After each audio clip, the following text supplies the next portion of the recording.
அருட்பெரும் ஜோதி அருட்பெரும் ஜோதி தனிப்பெரும் கருணை அருட்பெரும் ஜோதி எல்லாம் செயல்கூடும் என் ஆணை அம்பலத்தே எல்லாம் வல்லான் தனையே ஏத்து. ஓம் ஸ்ரீ ராமலிங்காபயம். ஓம் ஸ்ரீ ராமலிங்காபயம். ஓம் ஸ்ரீ ராமலிங்காபயம். எல்லோருக்கும் வணக்கம். இது எனது யூடியூப் சேனலான எல்லாம் செயல்கூடும் வள்ளலார். நான் வள்ளலார் முத்து பேசுகிறேன். இன்றைய பதிவில் நாம் அத்துவிதானந்த அனுபவ இடையீடு என்ற தலைப்பின் கீழ் வரும் 7வது பாடலுக்கான விளக்கத்தை பார்க்க இருக்கின்றோம்.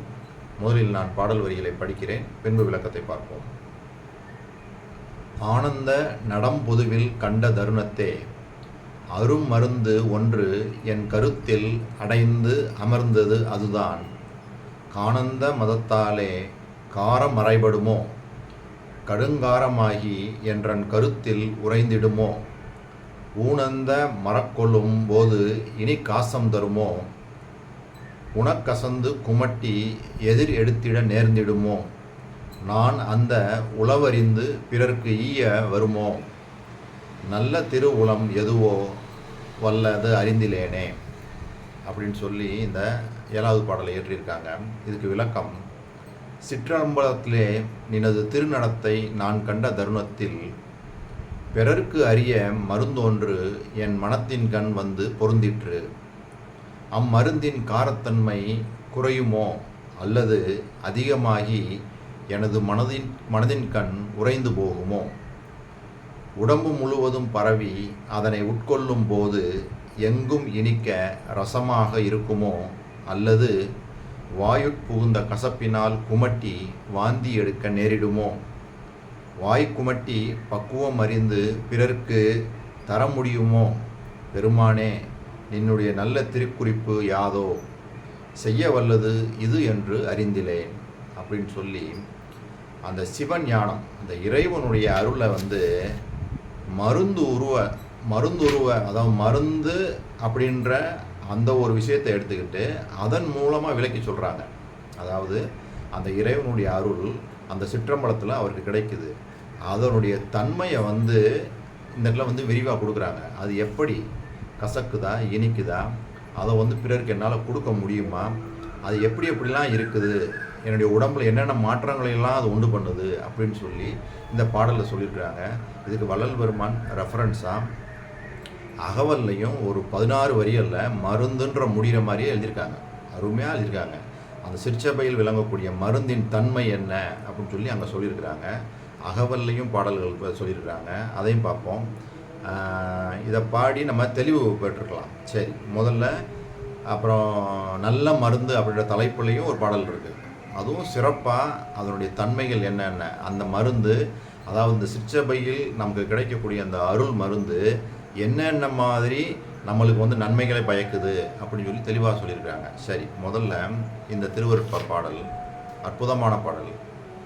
எல்லாமும் செய்ய வல்ல தனித்தலைவர் பொதுவில் இருந்து நடம்புரிகின்ற அருட்பெரும் ஜோதியினார் நல்லாய் நன்னாட்டர்கள் எல்லோரும் அறிய நன்னி எனை மனம் புரிந்தார் புண்ணியனார் அதனால் இல்லாமை எனக்கில்லை எல்லாருக்கும் தருவேன் என்னுடைய பெரும் செல்வம் என் புகழ்வேன் அம்மா செல்லாத அண்டமட்டோ அப்புறத்து அப்பாலும் சிவம் ஞான பெருஞ்செல்வம் சிறப்பது கண்டறியே. அதாவது இல்லாமை எனக்கில்லை எல்லோருக்கும் தருவேன் என்னுடைய பெரும் செல்வம் என் புகழ்வேன். ஏன் என்னால் இவ்வளவு கொடுக்க முடியுது அப்படின்னா, எனக்கு கிடைத்த இந்த பெரும் செல்வம் எல்லாமே அந்த இறைவன் அவருடைய ஏற்பட்டு கலப்பு உண்டாயிடுச்சான். எப்படி சொல்கிறாங்க பாருங்கள்: நல்லாய் நன்னாட்டார்கள் எல்லோரும் அறிய நன்னி என்னை மனம் புரிந்தார் புண்ணியனார் அதனால். அந்த அருட்பெரும் ஜோதி இவருடைய கலந்துட்டாங்களாமா. அதனால் அந்த அருட்பெரும் ஜோதியுடைய அந்த அனைத்து பெரும் செல்வமும் என்கிட்ட வந்துருச்சு. அதை நான் கருணையினால் எல்லோருக்கும் கொடுப்பேன், குறைவுபடாது அப்படின்றாங்க. இல்லாமை எனக்கில்லை எல்லாருக்கும் தருவேன் என்னுடைய பெரும் செல்வம் என் புகழ்வேன் அம்மா செல்லாத அண்டமட்டோ அப்புறத்து அப்பாலும் சிவஞான பெருஞ்செல்வம் சிறப்பது கண்டறியே. அது பாருங்கள், அண்டங்களுக்கும் அப்பாலும் அது போய் செல்லாத அண்டமட்டோ அப்புறத்து அப்பாலும் சிவஞான பெருஞ்செல்வம் சிறப்பது கண்டறியே. அது அவ்வளவு சிறப்பு வாய்ந்ததாமா அந்த அவர் வச்சுருக்க அந்த பெருஞ்செல்வம். அதை நான் கருணையினால் எல்லாருக்கும் கொடுப்பேன், அது குறைவுபடாது, ஏன்னா அது இறைவனுடைய கலப்புனால எனக்கு கிடைச்சது அப்படின்னு சொல்லி இந்த பாடலில் தெளிவாக சொல்கிறாங்க. இந்த 7வது பாடலில் இப்போ நம்ம பாடி விளக்கம் பார்க்குற இந்த பாடல்லையும் என்ன சொல்கிறாங்க, நான் உளவறிந்து பிறர்க்கு ஈய வருமோ, அதாவது நான் பெற்ற அந்த அருள் செல்வம் அந்த ஞானத்தை எல்லோருக்கும் என்னால் கொடுக்க முடியுமா அப்படின்றதுக்கு தான் இந்த திருவருட்பா பாடலை நான் பாடினேன். இதோடு கூட இது நல்ல மருந்து அப்படின்ற தலைப்பில் அருமையான நல்ல மருந்து அப்படின்ற தலைப்பில் அருமையாக பாடியிருக்காங்க. நல்ல மருந்து இம்மருந்து சுகம் நல்கும் வைத்தியநாத மருந்து அருள் வடிவான மருந்து நம்முள் அற்புதமாக அமர்ந்த மருந்து இருளற ஓங்கும் மருந்து அன்பருக்கு இன்புருவாக இருந்த மருந்து நல்ல மருந்து இம்மருந்து சுகம் நல்கும் வைத்தியநாத மருந்து சஞ்சலம் தீர்க்கும் மருந்து எங்கும் தானே தானாகி தலைக்கும் மருந்து அஞ்சலென்று ஆளும் மருந்து சச்சிதானந்தமாக அமர்ந்த மருந்து நல்ல மருந்து இம்மருந்து சுகம் நல்கும் வைத்தியநாத மருந்து வித்தகமான மருந்து சதுர் வேத முடிவில் விளங்கும் மருந்து தத்துவா அதீத மருந்து என்னை தானாக்கி கொண்ட தயால மருந்து நல்ல மருந்து இம்மருந்து சுகம் நல்கும் வைத்தியநாத மருந்து பிறப்பை ஒழிக்கும் மருந்து யாருக்கும் பேசப்படாத பெரிய மருந்து இறப்பை தவிர்க்கும் மருந்து என்னுள் என்றும் மதிரித்து இனிக்கும் மருந்து நல்ல மருந்து இம்மருந்து சுகம் நல்கும் வைத்தியநாத மருந்து நான் அதுவாகும் மருந்து பரஞான வெளியில் நடிக்கும் மருந்து மோன வடிவாம் மருந்து ஜீவன் முத்தருளத்தே முடிக்கும் மருந்து நல்ல மருந்து இம்மருந்து சுகம் நல்கும் வைத்தியநாத மருந்து. அருமையான பாடல். இதில் பாருங்கள், எல்லாமே சொல்லிட்டாங்க. அந்த அந்த சிற்றம்பலத்திலே நமக்கு கிடைக்கக்கூடிய இந்த அருள், அந்த மருந்து என்னென்ன தன்மைகள் உடையதுன்னு சொல்லிட்டாங்க பார்த்துங்க. பிறப்பை ஒழிக்கும் மருந்து, இறப்பை தவிர்க்கும் மருந்து, என்னுள் என்றும் மதுருத்து இனிக்கும் மருந்து, அஞ்சலென்ற ஆளும் மருந்து, சச்சிதானந்தமாக அமர்ந்த மருந்து, சஞ்சலம் தீர்க்கும் மருந்து, இருளற ஓங்கும் மருந்து, அருள் வடிவான மருந்து, நான் அதுவாகும் மருந்து, எல்லாமே சொல்லிட்டாங்க. அருமையான பாடல். இதோட கூட அப்படியே அகவல்ல ஒரு 12 வரிகளில் மருந்துன்னு முடிகிற மாதிரியே சொல்லியிருக்கிறாங்க. அதில் சிற்சபை நடுவே திருநடம் புரியும் அற்புத மருந்தினும் ஆனந்த மருந்தே அப்படின்றாங்க. அப்போ இந்த மருந்து எங்கே இருக்குது? சிற்சபை ஆகிய புருவமத்தியின் நடுவே அருள் நடம் புரிகின்ற அற்புதமான மருந்து என்று கூட கூறப்படும் ஆனந்தமான மருந்தே அப்படின்னு சொன்னவங்க 7 விதமான தன்மைகளை சொல்கிறாங்க. இந்த சிற்சபையில் விளங்கக்கூடிய இந்த அற்புத மருந்து 7 விதமான தன்மைகளை செய்யக்கூடியது அப்படின்றாங்க. முதல் மருந்து என்ன சொல்லுது பாருங்கள். உடல் பிணி அனைத்தையும் உயிர் பிணி அனைத்தையும் அடர்பர தவிர்த்த அருட்சிவ மருந்தே. அதை உடலில் ஏற்படக்கூடிய பிணிகள், நம்ம உடம்புக்கு வரக்கூடிய நோய்கள் எல்லாத்தையும் தவிர்த்துருமா, அதுதான் உடல் பிணி. உயிர் பிணி அப்படின்றது எதை சொல்கிறாங்கன்னா, நம்ம உற்றார் உறவினர் அவங்க படுற துன்பங்கள் இருக்குது பார்த்தீங்களா, அதனால் நம்மளுக்கு ஏற்படுறதுலாம் உயிர் பிணி அப்படின்றாங்க. இது 2ஐயுமே தவிர்த்துறோம், இவை 2மே நெருங்காமல் தவிர்த்த அருள் சிவ மருந்தே அப்படின்றாங்க. உடல் பிணி உயிர் பிணி 2ஐயுமே தவிர்த்து கொடுக்குது. அடுத்த வரி, சித்திக்கும் மூலமாம் சிவ மருந்தென உளம் தித்திக்கும் ஞான திருவருண் மருந்தே.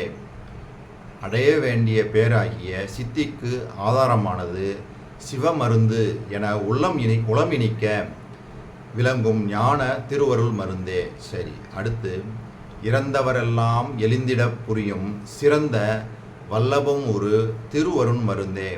அதாவது இறந்தவர்கள் அனைவரையும் பின் உயிர்ப்பிக்கக்கூடிய மிக சிறந்த ஆற்றலுடைய திருவருள் மருந்தே அப்படின்றாங்க. அப்போ செத்தவர்கள் எல்லாம் மீண்டும் எழ வைக்கலாம் அப்படின்றாங்க. அதுக்கு வள்ளல் பெருமான் புறநடியில் பாடியிருக்கேன் இந்த பாடல். திருவருட்பாலில் இந்த பாடல் பாருங்கள். துரியமலை மேலுள்ளதோர் ஜோதி வளநாடு தோன்றும் அதில் ஐயர் நடம் செய்யும் மணி வீடு தெரியுமது கண்டவர்கள் காணில் உயிரோடு செத்தார் எழுவார் என்று கைத்தாளம் போடு. அதாவது துரியமலை, அந்த துரியம் ஏற்கனவே பார்த்துருக்கோம். நனவு நிலை, கனவு நிலை, தூக்க நிலை, அதுக்கப்புறம் வர்றது தான் இந்த விழிப்பு நிலை. அதுக்கப்புறம் வர்றது அந்த துரியம். இந்த துரியம்ன்றது வந்து அந்த விழிப்பு நிலையில் வந்து மனம் செயல்படாமல் இருக்கக்கூடியது தான் வந்து என்ன சொல்கிறாங்க, துரியம்ன்றாங்க. அந்த துரியமலை மேல் உள்ளதோர் ஜோதி வளநாடு தோன்றும் அதில் ஐயர் நடம் செய்யும் மணி வீடு. அந்த துரிய அந்த ஸ்டேட்டில் தான் வந்து நம்மளுக்கு வந்து என்ன கிடைக்கும், அந்த துரியமலை மேல் உள்ளதோர் ஜோதி வளநாடு, கடவுளை வந்து அந்த ஜோதியாக நம்ம பார்க்க முடியும். அதில் வந்து தோன்றும் அதில் ஐயர் நடம் செய்யும் மணி வீடு தெரியும் அது கண்டவர்கள் காணில். அதை தெரிந்து கண்டவர்கள், அந்த ஜோதியை பார்த்தவங்க உயிரோடு காணில் உயிரோடு செத்தார் எழுவார். செத்தவங்களை பார்த்தாங்கன்னா அவங்க உயிரோடு எழுந்துருவாங்களாமா அப்படின்னு சொல்லி இந்த பாடலை சொல்கிறாங்க. இந்த அகவல் வரி எப்படி சொல்லுது, இறந்தவரெல்லாம் எளிந்திட புரியும் சிறந்த வல்லபம் ஒரு திருவருண் மருந்தே அப்படின்றாங்க. சரி, இதுவும் ஒரு விதமான தன்மை. அடுத்த தன்மை என்ன சொல்கிறாங்கன்னா, மரண பெரும்பினி வாரா வகைமிகு கரண பெருந்திரல் காட்டிய மருந்தே. இந்த மரணத்தையும் இவர் வந்து என்ன சொல்கிறாங்க, பெரும்பினி அப்படின்றாங்க, பெரிய நோய் அப்படின்றாங்க. இதை வாராமல் தடுக்கும் பொருட்டு புடைத்து எழுகின்ற மனம், புத்தி, சித்தம், அகங்காரம், உள்ளம் என்கின்ற கரணங்களின் பேராற்றலை விலக்கி காட்டிய மருந்து அப்படின்றாங்க. அதாவது மரணம் என்ற நோய், பெரும் நோய் வராமல் காத்து அருள்கின்ற அந்த மருந்து அப்படின்றாங்க. அடுத்து நரைதிரை மூப்பவை நன்னா வகை தரும் உரை தரு பெருஞ்சீர் உடைய நன்மருந்தே. இப்போ உடலில் வந்து இந்த ரோமம் இருக்குது பார்த்தீங்களா, அது வந்து கருமை நிறம் மாறி அந்த மாதிரி வெள்ளை திரையாக மாறுது. அதாவது நரை மாறி அந்த வெளுத்து போகிறது, அதான் வந்து நரை. இந்த உடல் தோலில் வந்து சுருக்கம்லாம் ஏற்படுது பார்த்தீங்களா, அதான் திரை. இளமை கோலம் மாறி உடலில் முதுமை தோன்றுகின்றது. இப்படிப்பட்ட நரை, திரை, மூப்பு முதலியவை நெருங்கா வண்ணம் புகழை தருகின்ற வாழ்வழிக்கும் சீருடைய நல்ல மருந்தே அப்படின்னு சொல்லி இந்த இதில் சொல்கிறாங்க. நரை, திரை, மூப்பவை நன்னா வகை தரும் உரை தரு பெருஞ்சீர் உடைய நன்மருந்தே. அடுத்து என்ன சொல்கிறாங்கன்னா, என்றே எண்ணினும் இளமையோடு இருக்க நன்றே தரும் ஒரு ஞான மாமருந்தே அப்படின்றாங்க. நம்மளுக்கு வயசு ஏற ஏற என்ன ஆகுது, முதுமை வருது. அப்போ இங்கே என்ன சொல்கிறாங்க, என்றே எண்ணினும் இளமையோடு இருக்க நன்றே தரும் ஓர் ஞான மாமருந்து. அப்போ இங்கே நம்ம அந்த சிற்றபையில் நம்மளுக்கு கிடைக்கக்கூடிய மருந்து என்ன செய்யும், நம்மளை எப்போதும் இளமையோடையே வச்சுருக்கோம் அப்படின்னு இந்த பாடல் மூலமாக சொல்கிறாங்க, இந்த வரிகள் மூலமாக சொல்கிறாங்க. அடுத்து கடைசியாக இந்த தன்மையை சொல்கிறாங்க. மலப்பினி தவிர்த்து அருள் வளம் தருகின்றதோர் நலத்தகை அதுவென நாட்டிய மருந்தே. இங்கே மலப்பினி அப்படின்னு சொல்கிறது வந்து ஆணவம், கண்மம், மாயை, இந்த மும்மலங்களை தான் சொல்கிறாங்க.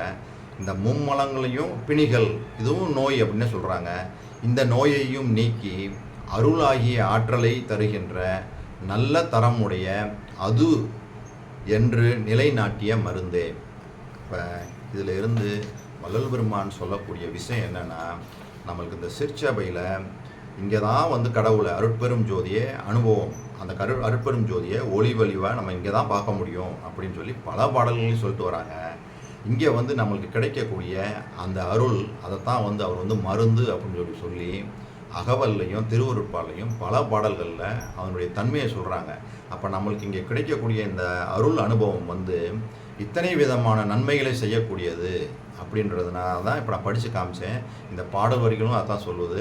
இங்கே கிடைக்கக்கூடிய இது வந்து நம்ம வந்து மற்றவங்களுக்கும் கொடுக்கலாம் அப்படின்றதான் முதல் பாடலில் சொன்னேன்.